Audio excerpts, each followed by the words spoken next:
कांग्रेस सांसद राहुल गांधी के हालिया खुलासे से एनडीए खेमे में भारी खलबल मच गई है।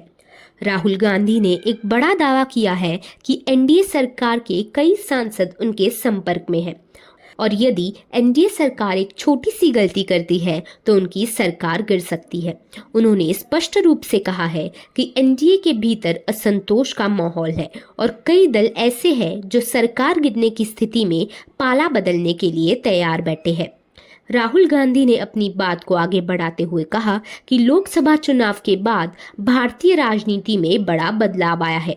उनके अनुसार इस बदलाव के परिणाम स्वरूप नरेंद्र मोदी की विचारधारा और उनकी छवि पूरी तरह से ध्वस्त हो चुकी है।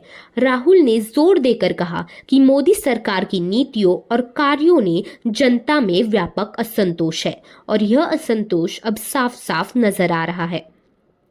राहुल गांधी ने बीजेपी पर तीखा हमला करते हुए कहा कि जो लोग पिछले 10 सालों से अयोध्या की बात कर रहे थे, उनका अयोध्या और उसके आसपास के क्षेत्रों से सफाया हो गया है। उन्होंने कहा कि अयोध्या के लोग बीजेपी के धार्मिक नफरत पैदा करने वाले एजेंडे को नाकार चुके हैं।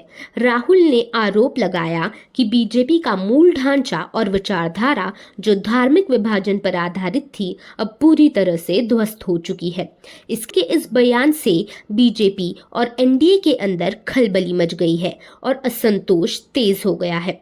अंत में आपको बता दें कि हाल ही के लोकसभा चुनाव में फैजाबाद यानी अयोध्या सीट पर बीजेपी के लल्लू सिंह को समाजवादी पार्टी के उम्मीदवार अवधेश प्रसाद ने लगभग 55,000 वोटों के अंतर से हराया था।